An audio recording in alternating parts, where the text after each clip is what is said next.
சற்று ஒரு சூழ்நிலையை கற்பனை செய்து பாருங்கள்.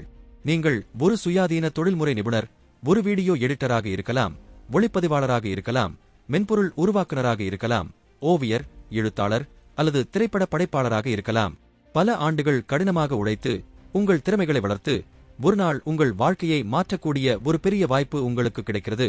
நீங்கள் உற்சாகத்துடன் அந்த பணிக்கு தயாராகிக் கொண்டிருக்கிறீர்கள். அப்போது எதிர்பாராத ஒரு தொலைபேசி அழைப்பு வருகிறது. அது உங்கள் வாடிக்கையாளரிடமிருந்து அல்ல, அது ஒரு சங்கம், கூட்டமைப்பு அல்லது தொழில்முறை அமைப்பின் பிரதிநிதியிடமிருந்து. அவர் கூறும் செய்தி உங்களை அதிர்ச்சியடையச் செய்கிறது. எங்கள் அமைப்பில் உறுப்பினராகச் சேராமல் இந்த வேலையை செய்ய முடியாது. உறுப்பினர் கட்டணம் செலுத்த வேண்டும், எங்கள் விதிமுறைகளை ஏற்றுக்கொள்ள வேண்டும், இல்லையெனில் வேலை வாய்ப்புகள் பாதிக்கப்படலாம். பலருக்கு இது ஒரு கற்பனை கதையாக தோன்றலாம். ஆனால் சுயாதீனமாக உழைக்கும் சில தொழில்முறை நிபுணர்களுக்கு இது உண்மையான கவலையாக இருந்து வருகிறது. அதனால்தான் இன்று நாம் ஒரு முக்கியமான சட்ட கட்டமைப்பை பற்றி பேசப் போகிறோம். போட்டிச் சட்டம் என்றால் என்ன? இந்திய போட்டி ஆணையம் என்ன செய்கிறது? ஒரு அமைப்பு தனது அதிகார எல்லையை தாண்டி சந்தையில் நிலவும் நியாயமான போட்டியை பாதித்தால் சட்டம் அதை பற்றி என்ன கூறுகிறது? இதையெல்லாம் இந்த வீடியோவில் எளிமையாக புரிந்து கொள்ளப் போகிறோம். தொழிற்சங்கத்தில் இணைவது என்பது முற்றிலும் தனிநபரின் விருப்பத்திற்குரியது.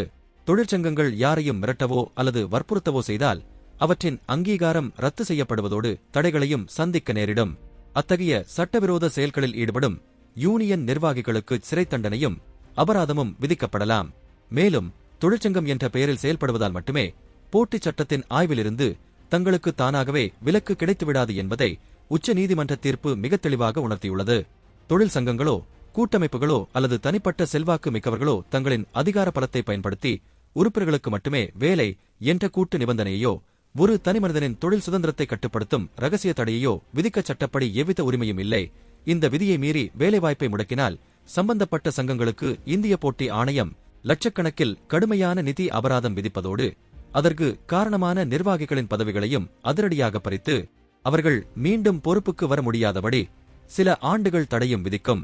மேலும் பாதிக்கப்பட்ட நபர் தனக்கு ஏற்பட்ட வருமான இழப்பிற்கு அந்த அமைப்புகளிடமிருந்து சட்டப்படி உரிய நஷ்டஈடும் பெற முடியும் என்பதால் சட்டத்தின் முன் எந்தவொரு சங்கத்தின் ஆதிக்கமும் செல்லுபடியாகாது. க்ளோஸ்டு ஷாப் என்பது ஒரு குறிப்பிட்ட அமைப்பின் உறுப்பினர்களுக்கு மட்டுமே வேலை வாய்ப்பு வழங்கப்பட வேண்டும் என்ற நிலையை உருவாக்கும் நடைமுறையை குறிக்கிறது. எளிமையாகச் சொன்னால், உறுப்பினர் இல்லை என்றால் வேலை இல்லை. இத்தகைய சூழல் உருவாகும் போது திறமை, அனுபவம் மற்றும் தகுதியை விட உறுப்பினர் அட்டை முக்கியமானதாக மாறும் அபாயம் ஏற்படுகிறது. ஒரு ஆரோக்கியமான சந்தையில் வேலை வாய்ப்புகள் திறமை மற்றும் சேவையின் தரத்தின் அடிப்படையில் வழங்கப்பட வேண்டும். ஆனால் ஒரு தனியார் குழு யார் வேலை செய்யலாம், யார் வேலை செய்யக்கூடாது என்பதை நிர்ணயிக்கத் தொடங்கினால் அது போட்டியை பாதிக்கும் சூழலை உருவாக்கக்கூடும். அதனால்தான் உலகின் பல நாடுகள் இத்தகைய நடைமுறைகளை சட்ட ரீதியாக ஆய்வு செய்கின்றன. அமெரிக்காவின் பல மாநிலங்களில் வேலை பெறுவதற்காக கட்டாயமாக ஒரு சங்கத்தில் உறுப்பினராக இருக்க வேண்டும் என்ற நிபந்தனை தடை செய்யப்பட்டுள்ளது. இந்தியாவிலும் சந்தைக்குள் நுழைவதை தடுக்கும் அல்லது உறுப்பினர் அல்லாதவர்களை வேலை வாய்ப்பிலிருந்து விலக்கும் நடவடிக்கைகள் உட்பட அனைத்தும் போட்டிச் சட்டத்தின் கீழ் பரிசீலிக்கப்படலாம். சட்டத்தின் அடிப்படை நோக்கம் மிகவும் எளிமையானது. திறமைக்கு வாய்ப்பு கிடைக்க வேண்டும், அனுமதிச் சீட்டுக்கு அல்ல. இதற்காகத்தான் போட்டிச் சட்டங்கள் உருவாக்கப்பட்டன. சந்தை திறந்ததாகவும் நியாயமானதாகவும் இருக்க வேண்டும். தகுதியுள்ள அனைவருக்கும் போட்டியிடும் வாய்ப்பு இருக்க வேண்டும். வாடிக்கையாளர்கள் தங்களுக்கு பிடித்த சேவை வழங்குநர்களை தேர்ந்தெடுக்கும் சுதந்திரம் பெற்றிருக்க வேண்டும். சில அமைப்புகள் இணைந்து மற்றவர்களின் வாய்ப்புகளை தடுக்க முயன்றால் சந்தையின் இயல்பான செயல்பாடு பாதிக்கப்படலாம். அதன் விளைவாக புதிய திறமைகள் வளர முடியாமல் போகலாம், புதுமைகள் குறையலாம், வாடிக்கையாளர்களின் தேர்வுரிமை பாதிக்கப்படலாம். இந்தியாவில் இத்தகைய பிரச்சினைகளை கையாளுவதற்காக போட்டிச் சட்டம் 2002 செயல்படுகிறது. இந்த சட்டத்தை அமல்படுத்தும் அமைப்புதான் இந்திய போட்டி ஆணையம். இதன் முக்கிய நோக்கங்கள்: போட்டியை ஊக்குவிப்பது, நுகர்வோரை பாதுகாப்பது, சந்தையின் சுதந்திரத்தையும் செயல்திறனையும் உறுதி செய்வது. பலர் நினைப்பது போல இந்த சட்டம் பெரிய நிறுவனங்களுக்கு மட்டுமே பொருந்துவதில்லை. போட்டியை பாதிக்கும் செயல்பாடுகள் எங்கு நடந்தாலும் அவை ஆய்வுக்குட்படலாம். இதற்கான முக்கியமான உதாரணங்களை இந்திய திரைத்துறையிலேயே பார்க்க முடிகிறது. முதலாவது, தயாரிப்பாளர் விபுல் அம்ருத்லால் ஷா தொடர்ந்த வழக்கு.